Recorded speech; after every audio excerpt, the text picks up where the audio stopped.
n'existait pas. C'était incroyable. John et Robert Kennedy ont suivi les questions relatives à la mafia depuis 1957, lorsqu'ils ont pris la direction de l'enquête menée par la commission McClellan sur le crime organisé et ses liens avec le mouvement syndical. Ils se sont tout particulièrement intéressés à Jimmy Hoffa, le président du syndicat international des camionneurs, le syndicat le plus important du pays. Et l'affrontement ne s'est pas fait attendre. That if you're trying to penalize the American labor movement for Hoffa, or for your dislike for Hoffa, then spell it out in the law, exempting everybody except Hoffa, will you please? Well, we're exempting everyone but racketeers and hoodlums and crooks. I would like to have you draft that language, sir. I'm not talking necessarily... Devenu ministre de la Justice, Robert Kennedy est déterminé à transformer sa connaissance des rouages de la mafia en une nouvelle politique nationale. Arrêtez de la définir, agissez, a-t-il dit aux jeunes avocats qu'il a recrutés pour cette mission. Robert Blakey fut l'un d'eux. Vous ne pouvez pas savoir à quel point le gouvernement peut être inefficace, compliqué, incapable, tant qu'il n'est pas pris en main par une forte personnalité. C'est exactement ce qu'a fait Robert Kennedy. Il force le directeur du FBI, J. Edgar Hoover, à ne plus mobiliser tous ses hommes et ses moyens pour la chasse aux communistes et à les affecter prioritairement à la lutte contre le crime organisé. Et il fait témoigner un repenti de la mafia, Joe Valachi, lors d'une audience retransmise à la télévision. Then he picks your finger. Who? The Godfather. He picks your finger. He picks your finger with a needle. Makes a little blood come out. In other words, Wesley expressed the blood relation. Supposed to be like brothers. That's the letting of blood. That's right. All of us in that position. Sous l'impulsion de Robert Kennedy, le nombre de procès contre le crime organisé augmente de 700%. Il a affecté 20 procureurs au seul syndicat des camionneurs et aux liens de Jimmy Hoffa avec la mafia. Il avait des liens avec la mafia de New York, de Détroit, de Cleveland, de Kansas City. Il y avait divers avocats, divers intermédiaires. Pour les deux principales familles du crime organisé du Sud, c'était Frank Ragano.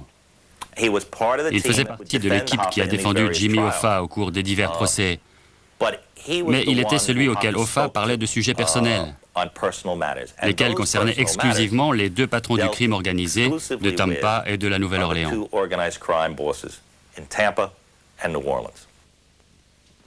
Vous aimiez Jimmy Hoffa? Oui, pour diverses raisons. Et je l'admirais, tout en étant conscient de ses défauts. Il incarnait le genre d'homme que j'aime. Il montrait ses sentiments. Il était direct. Et j'aime les gens comme ça. Sans doute parce que je suis aussi un peu comme ça.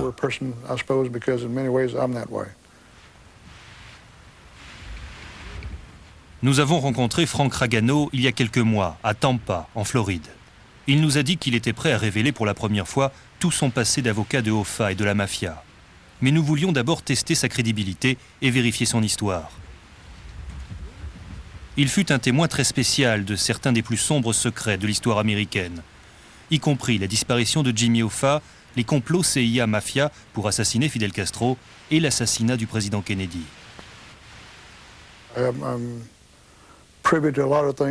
Je suis au courant de beaucoup d'événements qui ont marqué l'histoire.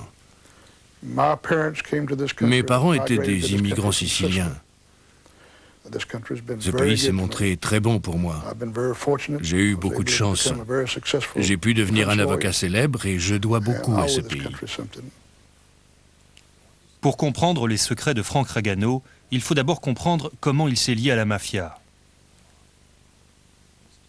Il a eu une enfance normale. Il a grandi dans le milieu ouvrier de Tampa. Et l'histoire qu'il nous a racontée semble tout droit sortie du film Le Parrain. Je me rappelle, j'avais 9 ou 10 ans, et j'avais une sœur aînée qui s'appelait, et s'appelle toujours, Rose. Elle avait un mari qui la battait horriblement. Et un jour, je me souviens, je jouais sous la table et ma mère a dit à mon père quelque chose comme « Un jour ou l'autre, il va la tuer. C'est juste une question de temps. Je crois que tu devrais aller le voir. Le père de Ragano passe alors un coup de fil à un mystérieux personnage tout-puissant de la mafia. Et son gendre se retrouve avec les bras et les jambes cassés. Je suppose qu'inconsciemment, j'avais un sentiment pour la mafia parce qu'elle avait en quelque sorte sauvé ma sœur. Un sentiment de gratitude, d'affection? Oui, sans doute. Pas de l'affection, plutôt du respect. Avec ses souvenirs d'enfance de terrorisme bienveillant, Frank Ragano n'a eu aucun mal à devenir l'avocat de personnalité de la mafia. Il nie cependant être devenu un membre actif de l'organisation. Et il insiste sur le fait qu'il a eu d'autres clients importants. Mais ses clients les plus rentables furent Jimmy Hoffa et Santo Trafficante Jr., chef de la mafia à Tampa, qui fut l'un des chefs les plus rusés et les plus impitoyables de l'histoire de la mafia.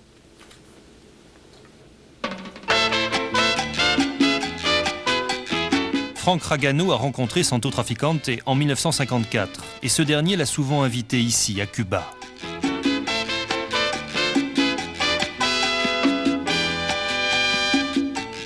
Avant Castro, l'île était le paradis des gangsters. Mafiosi et célébrités affluaient sur ce lieu enchanteur des Caraïbes et Frank Ragano amenait souvent sa caméra avec lui.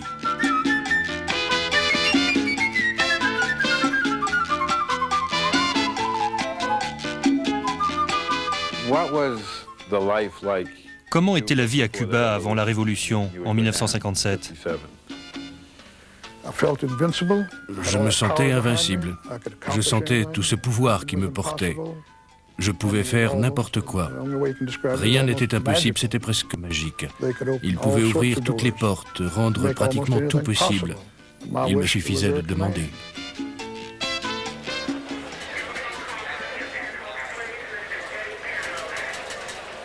La mafia contrôle plus d'une dizaine de casinos et laisse en échange le dictateur Fulgencio Batista récupérer une partie des bénéfices. Le comité exécutif de la mafia a choisi Meyer Lansky de Miami et Santo Trafficante de Tampa pour gérer cette mine d'or. La mafia fait confiance au sens de la loyauté de Santo Trafficante pour partager équitablement les profits entre chaque famille. À l'époque de sa puissance, il était presque un dirigeant occulte de Cuba. Il était très lié avec le pouvoir politique en place. Il n'avait pas, par conséquent, cette paranoïa de toujours craindre une surveillance de l'autorité.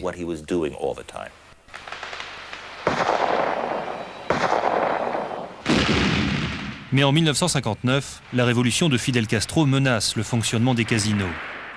La mafia assure donc ses arrières en soutenant les deux factions opposées. Frank Sturgis, qui sera plus tard l'un des célèbres plombiers du Watergate, est l'homme de Castro, responsable des casinos. Qu'a fait Trafficante pour aider Castro quand il était encore un révolutionnaire dans les montagnes? Il a donné de l'argent à l'organisation clandestine, dans laquelle il avait beaucoup d'hommes infiltrés. Il les a aidés financièrement. Après la prise de pouvoir de Castro, l'avenir des casinos est remis en question. La mafia essaie alors de s'attirer les bonnes grâces des nouveaux dirigeants. Un des casinos, par exemple, fait don d'un tracteur pour aider la réforme agraire. Même Jimmy Hoffa intervient. Après la victoire de Castro, le 1er janvier 1959, Hoffa a commencé à négocier un fonds de pension en faveur des camionneurs, pour le compte d'un groupe d'hommes d'affaires de l'Ohio et de l'Arizona qui souhaitaient envoyer une flotte de C-74 Globemaster au nouveau gouvernement cubain. Ces avions devaient être en partie financés par ce fonds, à hauteur d'environ 300 ou 400 000 $. Et puis, en avril 1959, Castro a en quelque sorte doublé la mafia. Tout d'un coup, l'ordre est tombé, fermez tous les casinos de Cuba. Et tous les casinos de Cuba ont été fermés. Mes gars sont allés sur place et on leur a dit, vous êtes fermés. Il a exilé Carlos Marcello de Cuba et l'a renvoyé à la Nouvelle-Orléans. Meyer Lansky s'est enfui et Santo Trafficante a été arrêté et emprisonné. Frank Ragano dit avoir aidé Santo Traficante à se sortir de Cuba sain et sauf. Ils allaient le mettre devant le peloton d'exécution. J'y suis allé, j'ai rencontré le ministre de la Justice et j'ai réussi à obtenir la libération de Santo. Combien avez-vous dû payer? Je ne sais pas. Il est certain qu'il a fallu payer quelque chose, mais je n'ai aucune idée du montant. Sûrement une grosse somme. À l'insu de Frank Ragano, un trafiquant d'armes, Jack Ruby, se rend également à Cuba. Et selon des documents et des témoignages devant le Congrès révélés des années plus tard, il rencontre Santo Traficante en prison. Au même moment, il offre des pots de vin aux Cubains pour la libération de certaines autres personnes. Furieuse de se voir ainsi chassée de Cuba, la mafia décide de se débarrasser de Castro. Tout comme la CIA, qui sollicite l'aide de la mafia et tente de recruter Santo Traficante en raison de ses contacts à Cuba.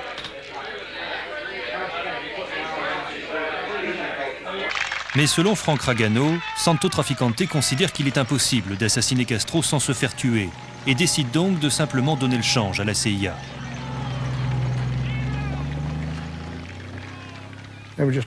C'était juste une grosse arnaque. Il n'y a eu aucune intention, aucun effort de fait, aucune tentative pour assassiner Fidel Castro. Santo avait perdu des millions de dollars en investissement et en avoirs fonciers dans la Révolution. Il n'espérait rien récupérer? Non, il était très réaliste, très fataliste sur ce point. Il pensait que c'était une cause perdue, particulièrement après l'histoire de la baie des cochons. Santo était incroyablement intelligent et sage. En 1978, Santo Traficante est assigné à venir témoigner sur les complots CIA-Mafia devant une commission du Congrès. Une occasion rarissime de pouvoir l'apercevoir en public. Mais il a posé ses conditions et obtenu ce qu'il voulait. The witness having requested that he not be subjected to radio, television, or photographic coverage, the committee directs that all lenses be covered and that all microphones used for coverage be turned off at this time.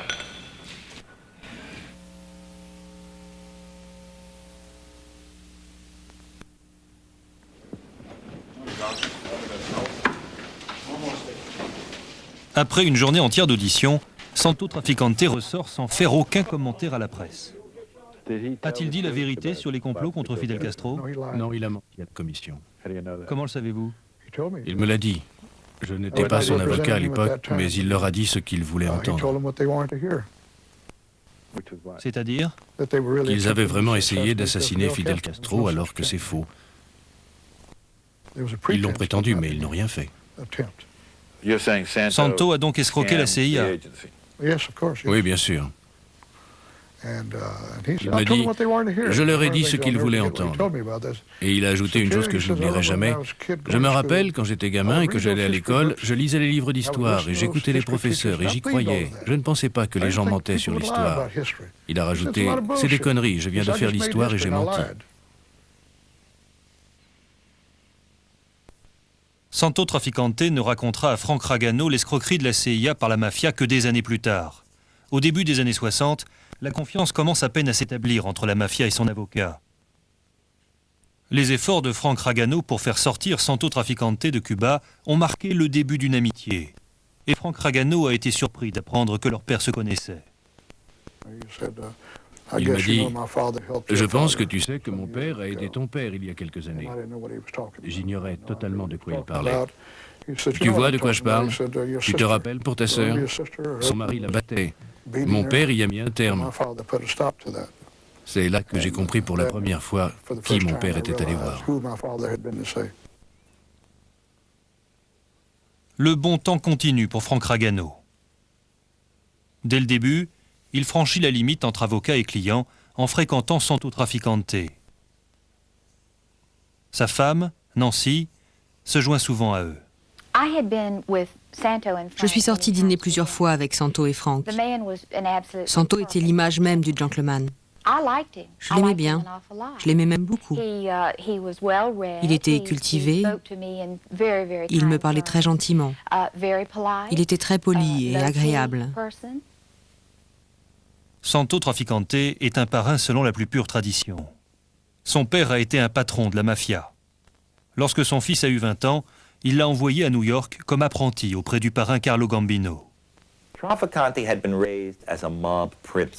Santo Trafficante avait été élevé comme un prince. Il avait le sens du bien-être et de la dignité. Et on pouvait immédiatement voir que c'était un homme qui connaissait sa valeur, qui ne fuyait devant personne, ni devant rien. Cela lui donnait un énorme pouvoir. En même temps, cela faisait de lui une personne très calme. Et il était facile pour un avocat comme Frank Ragano d'avoir des relations sociales avec lui. Santo Trafficante ne fréquentait pas de club de la mafia où l'on se tape sur l'épaule et où on jure à tour de bras. Il avait une culture, une manière d'agir totalement différente. Et cela contribuait à renforcer son charme.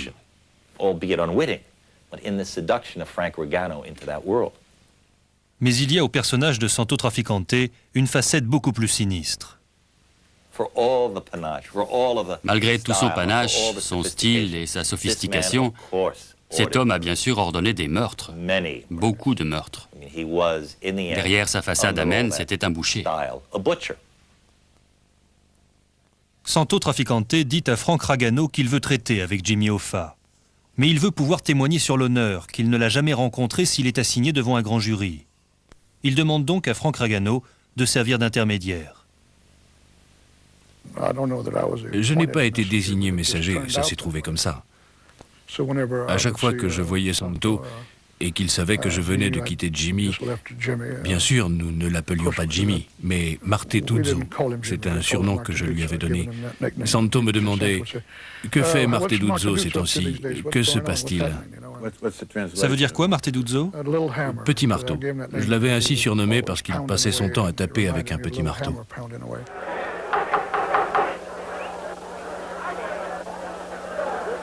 My friends, and you are my friends since I'm a kid, 16 years old. Pour les membres du syndicat, Jimmy Hoffa est un héros ouvrier. Mais pour la mafia, il constitue une source de crédit à leur solde. Il contrôle 1,4 milliard de dollars, épargnés par des milliers de camionneurs pour leur retraite. La mafia souhaite pouvoir emprunter sur ce fonds de pension pour des opérations à risque. Lorsque Santo Trafficante veut un emprunt pour lui ou l'un de ses amis, Frank Ragano lui sert de courtier, prenant des primes d'intermédiaire se chiffrant en dizaines de milliers de dollars. Au début des années 60, Robert Kennedy engage un combat au finish contre Jimmy Hoffa.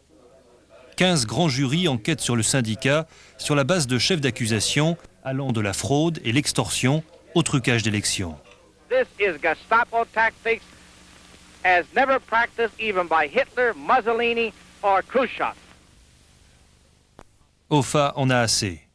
Au cours d'une réunion stratégique avec ses avocats, il pose une question sur Robert Kennedy qu'il a surnommé Booby, le bouffon. Il a dit quelque chose du genre « Que croyez-vous qu'il se passerait s'il arrivait quelque chose à Booby ?» Et Bill Bufalino a répondu « C'est facile à prévoir. John Kennedy sera tellement furax qu'il nommera probablement quelqu'un de pire que Bobby. » Et Jimmy a alors demandé « Que se passerait-il alors s'il arrivait quelque chose à John Kennedy ?» Et Bill a répondu « Lyndon Johnson déteste autant Bobby Kennedy que nous, et il s'empressera de s'en débarrasser. Il en nommera un autre à la place. Il le virera, sans aucun doute. » Et Jimmy dit alors « Ça tient la route. » Ce n'est apparemment pas la première fois que Jimmy Hoffa parle de tuer un des Kennedy. Un an auparavant, il a dit à Ed Partin, membre corrompu du syndicat des camionneurs de Louisiane, qu'il voulait assassiner Robert Kennedy. En septembre 1962, Ed Partin et Jimmy Hoffa ont eu une conversation au siège du syndicat. Au cours de celle-ci, Jimmy Hoffa a fortement marqué qu'il voulait tuer Robert Kennedy. Avant de mourir, Ed Partin a révélé quel était le plan de Jimmy Hoffa pour assassiner Robert Kennedy. Dan Moldea a enregistré la conversation. When they go off, they'll burn it, goddamn. I have to burn all them some bitches up. And I said, you mean the kids too? He said, That's right. So they belong to that son of a bitch, don't they? I said, now wait just a goddamn minute. I said, I ain't gonna be no part of listening to nothing about kids being killed. Début 1963, au siège du syndicat, Jimmy Hoffa prend Frank Ragano à part. Il tempêtait et délirait à propos de ce maudit Kennedy. Et on va tous aller en prison. Et qu'il fallait se débarrasser de John Kennedy. Il a même utilisé le mot tuer John Kennedy. Puis il m'a demandé quand j'allais revoir mes amis. Il parlait de Santo. Il ne l'appelait jamais par son nom. Je lui ai répondu que je devais m'envoler le soir même pour la Nouvelle-Orléans, ce que j'ai fait. Frank Ragano doit rencontrer Santo Trafficante et le patron de la Nouvelle-Orléans, Carlos Marcello. Ces deux hommes sont particulièrement proches. Ils ont en commun une base dans le sud, des opérations risquées à Cuba et des alliances avec le syndicat des camionneurs. 2 ans plus tôt, Carlos Marcello a été brutalement enlevé dans la rue et expulsé au Guatemala par le ministère de la Justice. À son retour, son humiliation avait attisé sa haine pour les Kennedy. Frank Ragano rencontre les deux hommes à l'hôtel Royal Orléans. Je lui ai dit, tu ne devineras jamais ce que Marteduzzo veut que tu fasses. Santo m'a demandé, quoi? Et moi, il veut que tu tues le président. Ils se sont regardés et j'ai eu clairement l'impression pendant un moment qu'ils pensaient, c'est exactement ce qu'on comptait faire. Une discussion similaire avait eu lieu 4 mois plus tôt dans une ferme isolée aux abords de la Nouvelle-Orléans. Ed Baker, promoteur à Las Vegas, essayait d'obtenir l'aide de Marcello pour conclure une affaire lorsque la conversation avait dérivé sur les Kennedy. On buvait, j'ai commencé à l'asticoter avec cette histoire, sur le fait que Bobby Kennedy l'avait fait ramasser au pied de son bureau et l'avait expulsé au Guatemala d'un coup d'avion. Et là, il a vraiment éclaté. Je pense que le scotch lui avait déjà fait perdre son sang-froid. On sentait sa fureur. Il n'aimait pas qu'on parle des Kennedy. Il m'a dit, on va s'en occuper. Quelque chose de ce goût-là. Je lui ai demandé, tu veux dire de Robert Kennedy? Il m'a répondu, non, t'occupe pas de ça. Carlos Marcello sous-entendait que si John Kennedy était tué, Robert serait mis hors jeu. Il voulait dire en fait que si on coupait la tête, la queue mourrait. Et aussitôt, je lui ai dit, attends, ça c'est une autre histoire. Et d'un coup, j'ai commencé à comprendre qu'il était sérieux. Il était là, tranquillement, en train de boire, et j'ai eu vraiment peur. Could a president continue to serve as president if he were in prison? There's nobody in prison. There's no need to make an answer to such a question. Dès l'automne 1963, le ministère de la Justice, sous la férule de Robert Kennedy, a marqué des points. Jimmy Hoffa fait l'objet de 2 mises en accusation, Carlos Marcello est en procès, et Santo Trafficante fait l'objet d'une enquête. Mais le 22 novembre, la guerre contre le crime organisé prend un tournant dramatique. Bulletin, Dallas.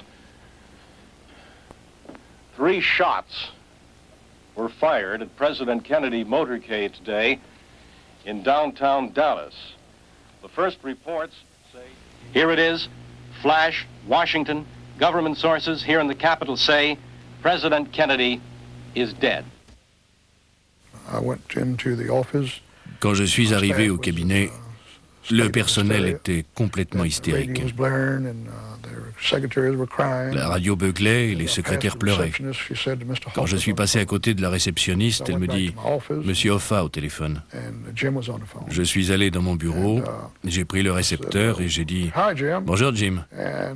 Il me dit « Vous avez entendu la bonne nouvelle, ils ont tué ce salaud ».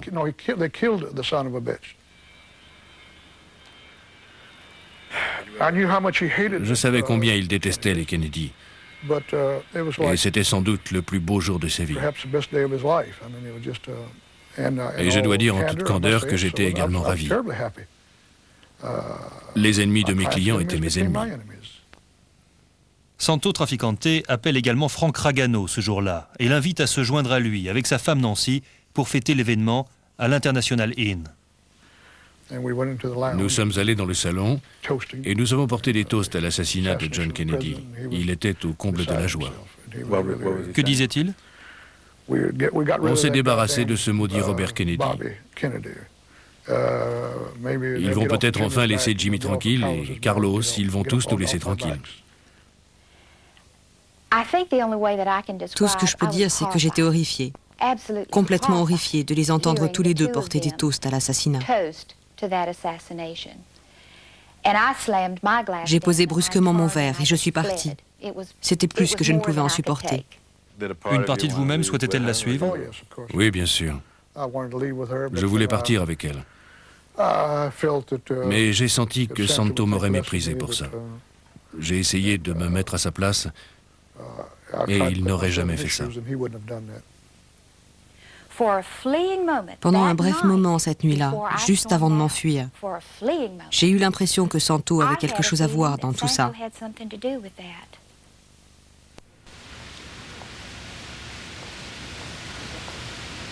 Alors que Nancy Ragano a déjà des soupçons sur Santo Trafficante, Frank Ragano dit qu'il n'avait aucune idée à ce moment-là que Santo Trafficante avait pu être impliqué dans une conspiration visant à éliminer le président.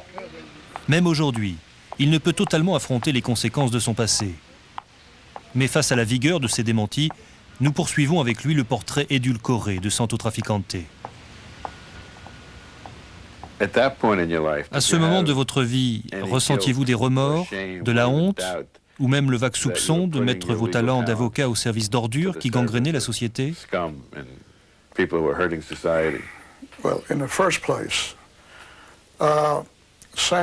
D'abord, Santo et moi avions un accord tacite. Je ne devais jamais poser de questions. Mais vous savez aujourd'hui que Santo a fait assassiner beaucoup de gens, qu'il dirigeait une organisation responsable de nombreux crimes. Oui, bien sûr. Lorsque vous étiez en plein dans tout ça, vous y pensiez? Cela vous faisait quelque chose? Il n'est pas facile de répondre. À l'époque, je n'étais pas vraiment conscient, ou peut-être ne voulais-je pas croire, que Santo pouvait être coupable de crimes violents. Au pire, peut-être de crimes économiques. Et si vous aviez insisté pour en savoir plus? Je ne serais pas là en train de vous parler. Comment pouviez-vous penser, alors que vous saviez qu'il pouvait vous tuer, vous, son cher avocat, qu'il était juste impliqué dans de simples délits économiques? Je ne pensais pas à tout ça à l'époque. C'est ce que je pense maintenant, a posteriori. Mais en ce temps-là, je me sentais en sécurité avec lui. Et en raison de notre accord, il ne me disait que ce qu'il voulait me dire. Et ça me convenait parfaitement. Rétrospectivement, j'avais évidemment tort. Et je pense que c'est parce que j'étais extrêmement ambitieux et qu'en toute franchise, j'appréciais la publicité que cela me faisait. J'étais devenu un avocat célèbre dans tout le pays. And I have represented the so-called bad guys, but we often forget that the Bill of Rights was designed not only for the good guy, but for the bad guy as well. And when you protect Pour moi, à l'époque, avoir comme client Jimmy Hoffa, Santo Trafficante ou Carlos Marcello constituait la même réussite que représentait General Motors pour un avocat d'entreprise.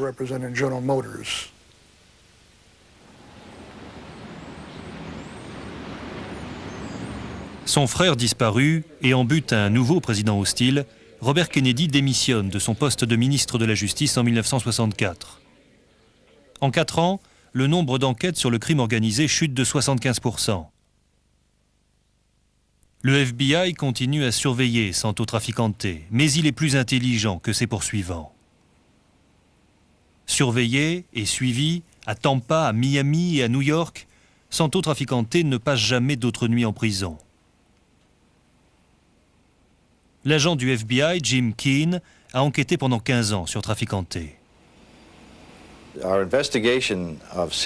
Notre enquête sur Santo Trafficante, des années durant, s'est avérée très frustrante, car il restait discret et faisait très attention à qui il parlait et qui il rencontrait.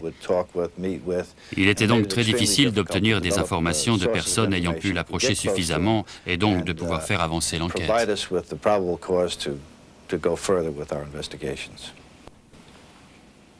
À l'automne 1966, alors qu'il arbitre une querelle interne à New York, Santo Trafficante est capturé avec d'autres patrons et jeté en prison. Frank Ragano se rend à New York et le fait libérer avant la fin de la journée. Plusieurs jours plus tard, Frank Ragano fête son succès avec Santo et Carlos Marcello. Cette photographie, diffusée dans le monde entier, assure définitivement à Ragano le titre d'avocat important de la mafia. Pendant que Frank Ragano sort vainqueur de ses batailles juridiques, Jimmy Hoffa se débat dans les problèmes. Le 7 mars 1967, il se présente au bureau du marshal des États-Unis pour commencer à purger sa peine de 13 ans de prison pour racket et corruption de jury. Il s'est arrangé pour que son second, Frank Fitzsimmons, soit élu président du syndicat. En contrepartie, celui-ci doit le faire sortir de prison. On lui en a fait la remarque à l'époque. Pourquoi choisir celui-là? Il doit y avoir au moins 100 types plus qualifiés. Et il répondait, oui, mais je peux le contrôler. Et comme on le lui a rappelé plusieurs fois par la suite, si tu peux le contrôler, d'autres le pourront aussi. C'est exactement ce qui se passe. La mafia commence à traiter avec Frank Fitzsimmons et Jimmy Hoffa est abandonné en prison. Il grimpait au mur. Il n'en pouvait plus. Il supportait très mal la détention. Et ça faisait 4 ans qu'il était en prison.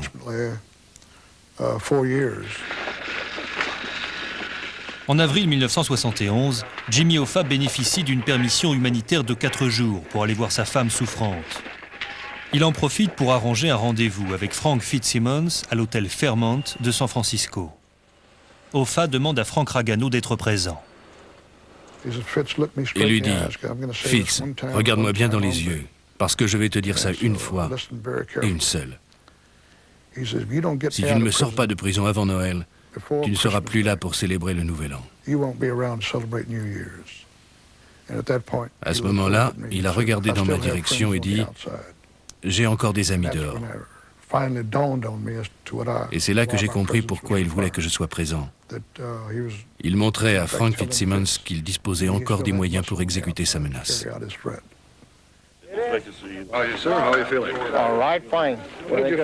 Jimmy Hoffa est libéré de prison le 23 décembre 1971, 2 jours avant la date de l'ultimatum. I have spoken to Fitzsimmons, given my best regards, and assured him that our friendship is as always has been and will stay that way. D'après Frank Ragano, Fitzsimmons a passé un accord avec l'administration Nixon pour obtenir la libération de Hoffa. Il y avait une contrepartie financière? Oui. Il avait promis à Nixon une importante contribution, et c'est Allen Dorfman qui s'est chargé de la verser. Il m'a dit qu'il avait versé $1 million en liquide, mais j'en doute, ça devait plutôt être de l'ordre de 100 000 ou 200 000 $. Ils ont été versés à qui? À John Mitchell, le ministre de la Justice. Ça ne fait absolument aucun doute pour moi. Frank Fitzsimmons passe alors son propre accord avec la Maison-Blanche. Selon certains rapports secrets du FBI, le président Nixon ordonne personnellement au ministre de la Justice, Richard Kleindienst, d'éviter à Frank Fitzsimmons toute enquête criminelle. Richard Kleindienst nous a déclaré ne pas se rappeler des détails. Mais selon les documents du FBI, le ministère de la Justice a refusé en mars 1973 une demande de prolongation des écoutes téléphoniques des conversations entre Frank Fitzsimmons et la mafia. De son côté, le président Nixon a imposé des conditions draconiennes à Jimmy Hoffa. Il lui est interdit de participer à toute activité syndicale pendant les 10 années à venir. Il disait, ce maudit Fitzsimmons, il m'a doublé. D'abord, il me laisse en prison, et ensuite il me double. Il m'a dit, va voir Santo, on doit se débarrasser de lui, il n'y a rien d'autre à faire. Je veux qu'il tue cette espèce de salaud. What do you think this court's going to do? What are you asking it to? We're asking it to set aside the 1980 restriction for preventing me from running for union office. And are you doing that now? Frank Ragano tente de calmer son ami, mais Jimmy Hoffa est dans tous ses états. Il se bat encore pour obtenir le contrôle du syndicat des camionneurs lorsqu'il disparaît en 1975. Frank Ragano a lui aussi quelques problèmes. En 1976, il est reconnu coupable de fraude fiscale, mis en liberté surveillée et rayé de l'ordre des avocats.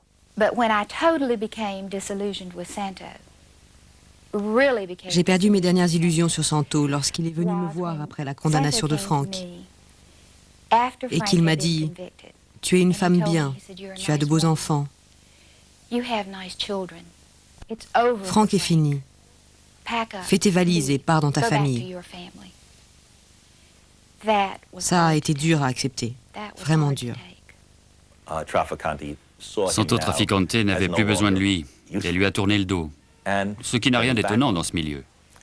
C'est dur à accepter, mais c'est comme ça que ça fonctionne. Il n'était plus utile, pourquoi s'en soucier?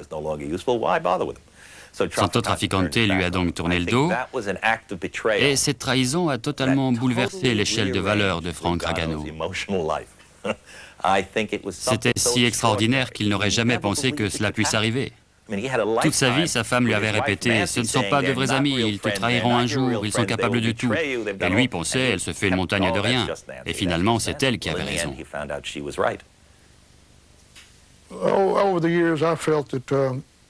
Toutes ces années, j'avais pensé qu'il était injuste de le placer dans la même catégorie que tous ces caïds de la mafia.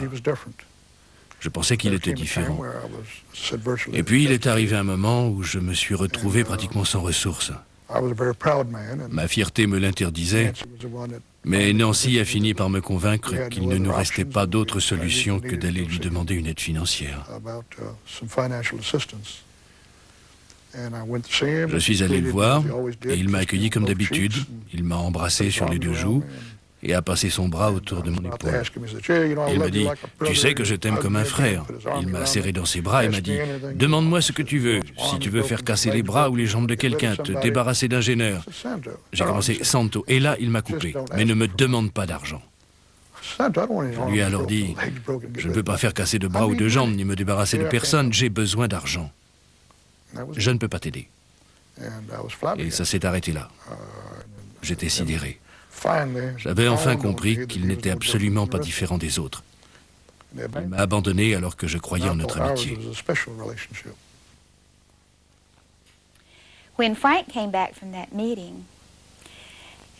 Quand Frank est revenu de cette rencontre et m'a répété ce que lui avait dit Santo, je ne parle pas comme ça d'habitude, mais c'est sorti d'un coup. J'ai regardé Frank et j'ai dit « Quel sale enfoiré !»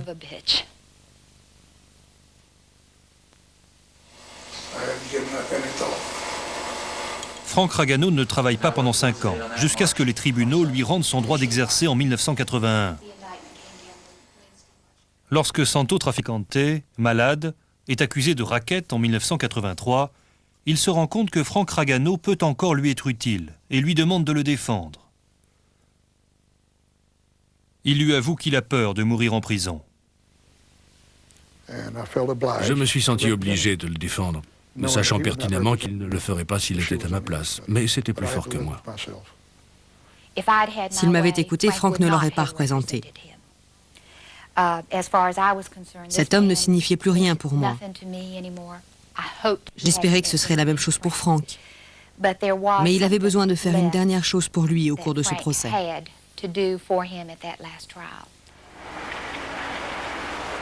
En 1986, les deux hommes livrent leur dernière bataille juridique ensemble. Santo, reconnaissant, a une dernière conversation avec son filleul, Chris, le fils de Frank Ragano. Il lui offre de casser les jambes de tous ceux qui l'embêteront. Pour Santo Trafficante, la violence est la forme suprême de l'affection. En définitive, le juge prononce un non-lieu pour vice de procédure en raison du manque de preuves et Santo Trafficante échappe une dernière fois à la prison. 1 an plus tard, il agonise et doit subir une opération du cœur à laquelle il a peu de chances de survivre. Peu avant, il fait venir Frank Ragano chez lui pour une dernière rencontre.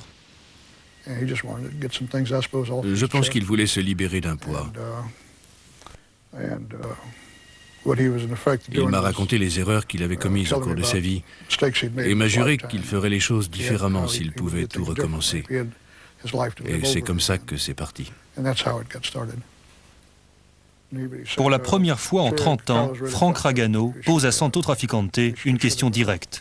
Au cours de toutes ces discussions que nous avons eues pendant 4h30, la seule question directe que je lui ai posée en dehors de problèmes juridiques a été celle-ci. Qu'est-il arrivé à Marteduzzo? Et il m'a raconté toute l'histoire. Selon Santo, qui a tué Jimmy Hoffa? Frank Fitzsimmons et la mafia. Pourquoi? Ils ne voulaient pas le voir revenir à la tête du syndicat. Ils étaient très contents de Frank Fitzsimmons. Il ne refusait aucune demande de prêt, d'après ce que m'a dit Santo. Aurait-il pu empêcher ce meurtre? Oui, et c'est pour ça qu'il m'avait demandé de ne pas poser de questions. Il m'a dit, j'avais les mains liées, et j'ai pensé que tu serais allé prévenir Marteduzzo, et le projet aurait avorté. Il a ajouté, je sais que tu l'aimais bien, et j'avais peur d'avoir des problèmes avec mes amis du Nord s'ils avaient appris que je te l'avais dit. Mais la révélation la plus extraordinaire de cette confession concerne l'assassinat du président Kennedy et la responsabilité de Carlos Marcello, patron de la mafia de la Nouvelle-Orléans.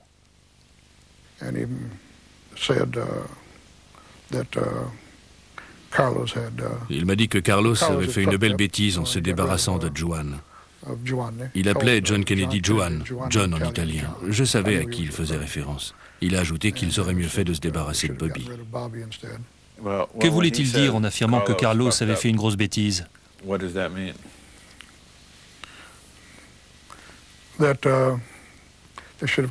Qu'ils auraient dû tuer Robert à la place de John Kennedy. Pour moi, c'est très clair. Santo Trafficante meurt 4 jours plus tard. Cette thèse de la responsabilité directe de la mafia dans l'assassinat du président Kennedy a toujours été plus ou moins évoquée et compte autant de chauds partisans que d'irréductibles adversaires. Et encore plus après l'assassinat de Robert Kennedy en 1968. Il s'agissait donc pour nous de tenter de recouper les déclarations de Frank Ragano, notamment à la lumière des archives criminelles de Washington. On sait ce que furent les conclusions générales rendues en 1979 par la Commission du Congrès. Elle a par exemple établi qu'il y a bien eu une conspiration pour l'assassinat du président, mais n'a pu prouver de manière formelle qui se trouvait derrière. Elle a en revanche démontré que Santo Trafficante et Carlos Marcello avaient eu les motifs, les moyens et l'occasion d'assassiner le président Kennedy. Selon les documents de cette commission, Carlos Marcello avait des liens avec Jack Ruby et Lee Harvey Oswald. Certains témoignages relient également Santo Trafficante à l'assassinat. Un informateur crédible du FBI, José Aleman, avait déclaré sous serment lors d'une audition secrète que Santo Trafficante lui avait dit en septembre 1962 que Kennedy was going to be hit, allait être abattu. Aleman, you solemnly swear the evidence you're about to give this committee will be the truth, the whole truth, nothing but the truth, so help you God? Thank you.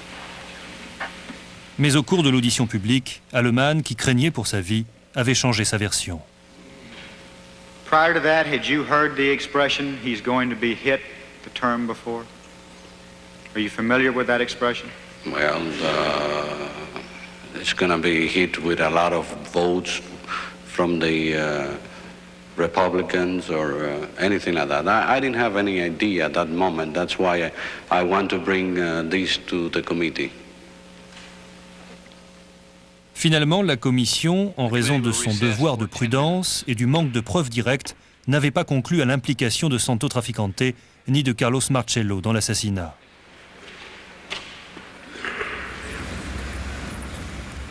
Il y a 13 ans de cela. Pour lever l'ambiguïté de ces conclusions, il n'y avait plus qu'un seul espoir. L'homme qui avait rédigé le rapport, le principal avocat conseil de la commission du Congrès, Robert Blakey. Celui-là même qui avait travaillé avec Robert Kennedy pour lutter contre le crime organisé au début des années 60. Monsieur Blakey, aujourd'hui professeur de droit à l'université de Notre-Dame, a eu dernièrement de longues conversations avec Frank Ragano. Pensez-vous que Santo Trafficante et Carlos Marcello possédaient l'intelligence et les moyens pour organiser une conspiration et réussir l'assassinat du président? Non seulement je le pense, mais c'est la seule explication plausible de ce qui s'est passé. Robert Blakey affirme que 3 témoins, indépendamment les uns des autres, confirment les dires de Frank Ragano. L'informateur du FBI, José Aleman, qui s'est suicidé en 1983. le mafioso Johnny Rosselli, qui impliqua la mafia au cours d'entretiens avec le journaliste Jack Anderson et qui a été assassiné en 1976. Et enfin Ed Becker, selon lequel Carlos Marcello souhaitait engager un fou pour tuer le président. A-t-il réellement dit qu'il allait trouver un fou pour l'assassinat, pour qu'on ne remonte pas jusqu'à lui? Oui, je lui avais dit, ils sauront que c'est toi, Carlos, tout désigne. Tu le hais et tout le monde le sait. Et il m'a répondu, t'inquiète pas, si c'est un fou qui le fait, personne ne pensera à moi.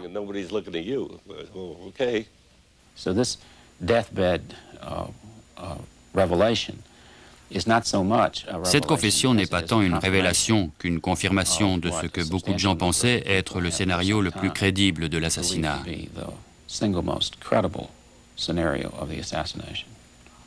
J'ai plus de doutes sur l'éventualité que Jimmy Hoffa est lui aussi trempé dans la conspiration.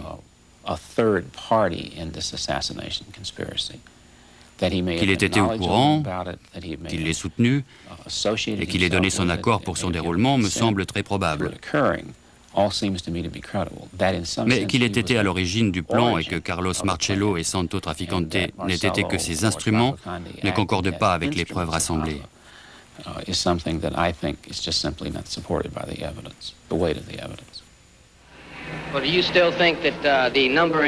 Frank Ragano a également révélé autre chose.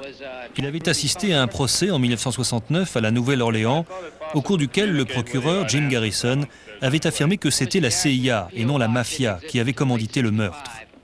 Frank Ragano avait bu plusieurs verres avec lui pendant le procès. Que pensez-vous du procès de Jim Garrison? Il cherchait à promouvoir sa carrière politique. Il aspirait à devenir gouverneur. Carlos m'a dit qu'il le contrôlait. Et il avait du respect pour Carlos. Dans quel contexte Carlos Marcello vous a-t-il dit que Jim Garrison était son ami? Que voulait-il dire?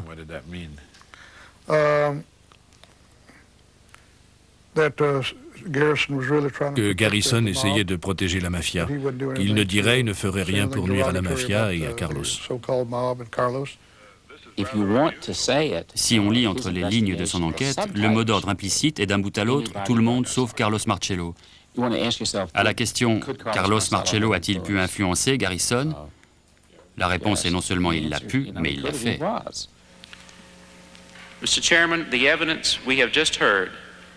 En 1979, alors que Robert Blakey achève la rédaction du rapport de la commission, le FBI lance une vaste opération destinée à piéger Carlos Marcello. Un informateur infiltré, équipé d'un micro caché, a enregistré des centaines d'heures de conversations avec Carlos Marcello, mais Robert Blakey n'a jamais été autorisé à les écouter. Un jour, un directeur adjoint du FBI me dit que Carlos Marcello avait parlé de l'assassinat sur l'une des cassettes, et je suis devenu fou. Je lui ai dit, il faut que j'entende ça, que je comprenne, et il m'a répondu, impossible. Ces cassettes sont pour l'heure toujours inaccessibles, mais une récente loi, adoptée par le Congrès américain, permettra de rendre publique la plupart des archives sur l'assassinat, dont ces cassettes, mais sans doute seulement en l'an 2039. Une nouvelle pièce viendra alors compléter le puzzle que nous essayons de reconstituer depuis presque 30 ans. Il restera toujours une part de mystère sur cet événement du 22 novembre 1963. Mais les révélations faites par Frank Ragano renforcent la probabilité que Carlos Marcello et Santo Traficante aient joué un rôle essentiel.